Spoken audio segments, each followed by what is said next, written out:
में हुई तो क्या कोई समझदार इस बात को स्वीकार करेगा कि एमएसपी बंद हो जाएगी? और इसलिए मैं कहता हूं, इससे बड़ा कोई झूठ नहीं हो सकता, इससे बड़ा कोई षड्यंत्र नहीं हो सकता। और इसलिए मैं देश के प्रत्येक किसान को ये विश्वास दिलाता हूं कि पहले जैसे एमएसपी दी जाती थी वैसे ही दी जाती रहेगी। एमएसपी न बंद होगी न समाप्त होगी। हमने हाल में जो कृषि सुधार किए हैं उसमें अविश्वास का कारण ही नहीं है, झूठ के लिए कोई जगह ही नहीं है। मैं अब आपसे कृषि सुधारों के बाद बोले जा रहे सबसे बड़े झूठ के बारे में बात करूंगा। बार बार उस झूठ को दोहराया जा रहा है, जोर जोर से बोला जा रहा है, जहां मौका मिले वहां बोला जा रहा है, बिना सिर पर बोला जा रहा है। जैसे मैंने पहले कहा था, स्वामीनाथन कमेटी की रिपोर्ट को लागू करने का काम हमारी ही सरकार ने किया।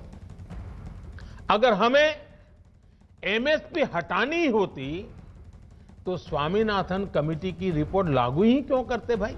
आपने भी नहीं की थी, हम भी नहीं करते। हमने तो ऐसा नहीं किया, हमने तो लागू की। 45 मिनट लंबे संबोधन में पीएम मोदी ने किसानों के हर भ्रम का समाधान किया। साथ ही उन्होंने विपक्ष पर जमकर निशाना साधा और एक एक करके विपक्ष के हर झूठ की पोल खोल दी। पीएम ने बताया कि विपक्ष 25-30 सालों से किसानों को सुधार के नाम पर धोखा देता रहा है। हमारे देश में किसानों के साथ धोखाधड़ी का एक बहुत ही बड़ा उदाहरण है कांग्रेस सरकारों के द्वारा की गई कर्ज माफी। जब 2 साल पहले मध्य प्रदेश में चुनाव होने वाले थे तो कर्ज माफी का वायदा किया गया था। कहा गया था कि सरकार बनने के 10 दिन के भीतर सारे किसानों का कर्ज माफ कर दिया जाएगा। कितने किसानों का कर्ज माफ हुआ? सरकार बनने के बाद क्या क्या बहाने बताए गए, ये मध्य प्रदेश के किसान मुझसे भी ज्यादा अच्छी तरह जानते हैं। राजस्थान के लाखों किसान भी आज तक कर्ज माफी का इंतजार कर रहे हैं। किसानों को इतना बड़ा धोखा देने वालों को जब मैं किसान हित की बात करते देखता हूं तो मुझे बड़ा आश्चर्य होता है। ये कैसे लोग हैं? क्या राजनीति इस हद तक जाती है? क्या कोई इस हद तक छल कपट कैसे कर सकता है? और वो भी भोले भाले किसानों के नाम पर। किसानों को और कितना धोखा देंगे ये लोग? तो प्रधानमंत्री बार बार किसानों को विश्वास दिलाने की कोशिश कर रहे हैं, लेकिन क्या किसानों में वो भरोसा पहुंच रहा है, जग रहा है? इस पर हम बात करेंगे। हमारे साथ हमारे दो सहयोगी जुड़े हुए हैं। दीपक बिष्ट गाजीपुर बॉर्डर से लाइव हैं, अमित सिंह सिंगू बॉर्डर से लाइव है। लेकिन उससे पहले कृषि सुधार कानूनों पर किसानों को जागरूक करने के लिए केंद्र सरकार और बीजेपी ने अभियान तेज किया हुआ है, उसकी बात करते हैं। और इसी कड़ी में आज प्रधानमंत्री नरेंद्र मोदी ने किसानों से सीधे बात की। मध्य प्रदेश के रायसेन में प्रधानमंत्री मोदी ने कृषि सुधार कानूनों पर विपक्षी दलों को आईना दिखाया। प्रधानमंत्री मोदी ने बीते 6 साल के अपने कार्यकाल में किसानों के हितों में उठाए गए कदमों का ब्यौरा दिया और वादा किया कि किसानों को एमएसपी पहले की तरह ही दी जाती रहेगी। मैं सभी राजनीतिक दलों को हाथ जोड़ के कहना चाहता हूं, आप सारा क्रेडिट अपने पास रख लीजिए। आपके सारे पुराने घोषणा पत्रों को ही मैं क्रेडिट देता हूं। मुझे क्रेडिट नहीं चाहिए। मुझे किसान के जीवन में आसानी चाहिए, समृद्धि चाहिए, किसानी में आधुनिकता चाहिए। आप कृपा करके देश के किसानों को बरगलाना छोड़ दीजिए।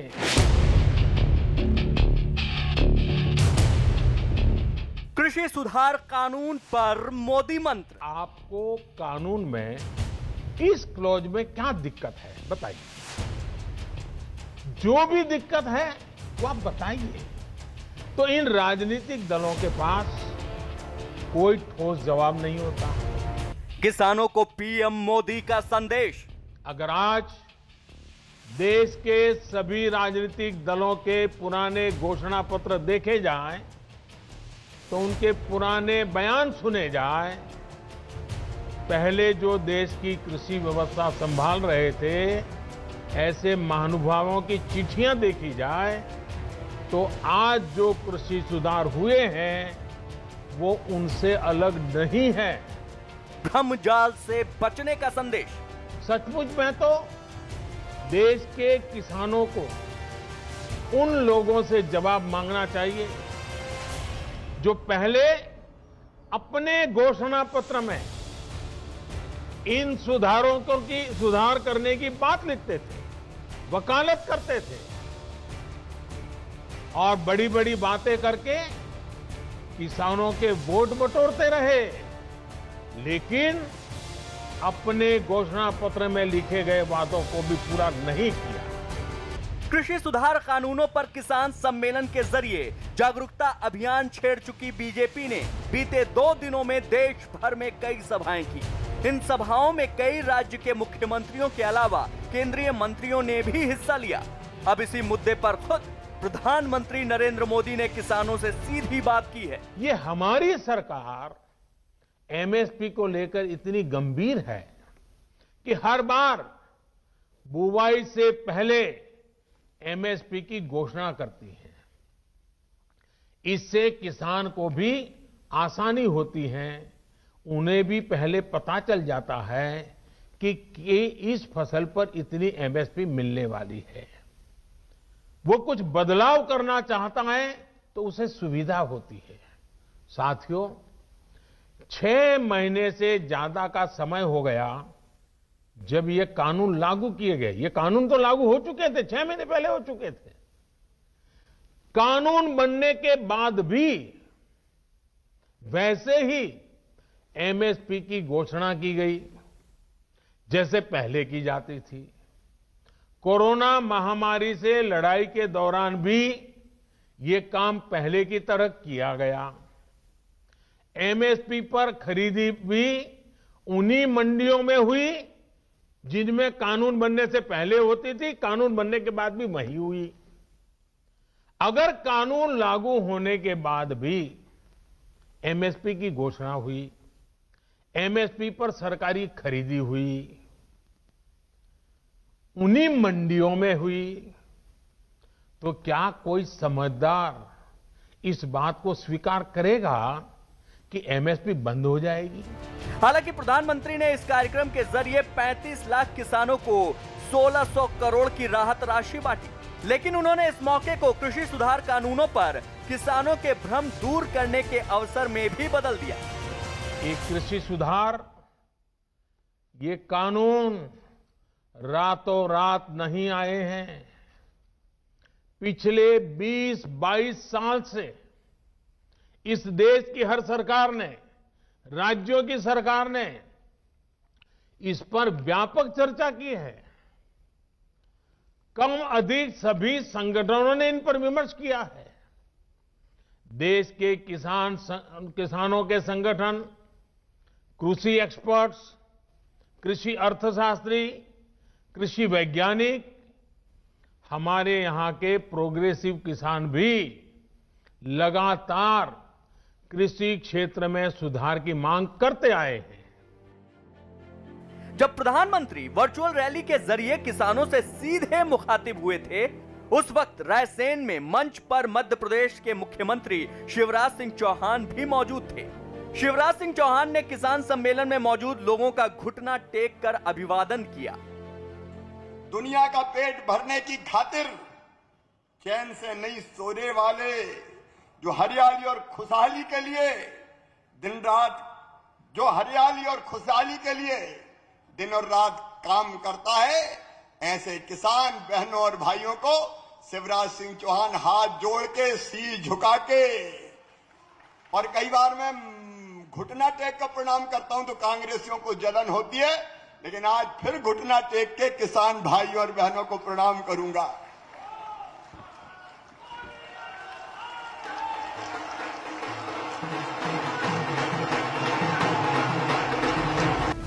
इस कार्यक्रम का राज्य की 13,000 ग्राम पंचायतों में सीधा प्रसारण किया गया। प्रधानमंत्री मोदी ने अपने कार्यकाल में किसानों के हितों के लिए उठाए गए कदमों का उल्लेख कर उनका दिल जीतने की कोशिश की। पिछले 6 साल में हमारी सरकार ने किसानों की एक एक जरूरत को ध्यान में रखते हुए अनेक महत्वपूर्ण कदम उठाए हैं।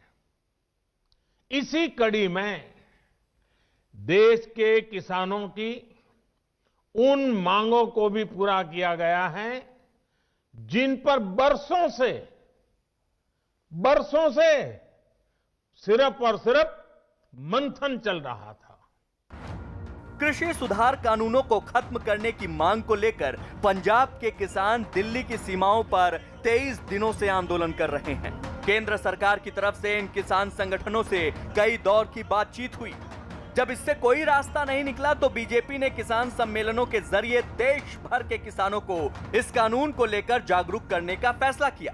आज रूपाणी ने गुजरात के नवसारी में एक रैली की तो पीएम मोदी के गृह जिले महसाणा में केंद्रीय मंत्री पुरुषोत्तम रूपाला किसान सम्मेलन में पहुंचे। इन सम्मेलनों में नेता और किसान का जोश नजर आया। जय जवान, जय जवान। इस अभियान के तहत उत्तर प्रदेश के मुख्यमंत्री योगी आदित्यनाथ, मध्य प्रदेश के मुख्यमंत्री शिवराज सिंह चौहान के अलावा गुजरात के मुख्यमंत्री विजय रूपाणी भी कई रैलियां कर चुके हैं। आज केंद्रीय मंत्री संजीव बालियान और स्मृति ईरानी ने भी मेरठ में किसान सम्मेलन में हिस्सा लिया और कृषि सुधार कानूनों पर फैलाई गई भ्रांतियों को विपक्ष के कुछ दलों की साजिश करार दिया। आज जो लोग पोलिंग बूथ पर परास्त हो चुके थे, उन्होंने किसान के कांधे से हल को हटाया और अपनी राजनीति की बंदूक को चलाया। कल ही केंद्र सरकार ने किसानों को जागरूक करने के मकसद से एक पुस्तिका जारी की थी जिसमें किसानों के लिए मोदी सरकार के उठाए कदमों का जिक्र है। इसके बाद केंद्रीय कृषि मंत्री नरेंद्र सिंह तोमर ने किसानों के नाम एक खुली चिट्ठी भी लिखी जिसमें कृषि सुधार कानूनों को लेकर फैलाए गए भ्रमजाल को सच और झूठ की कसौटी पर कसकर हकीकत से वाकिफ कराने की कोशिश की गई है।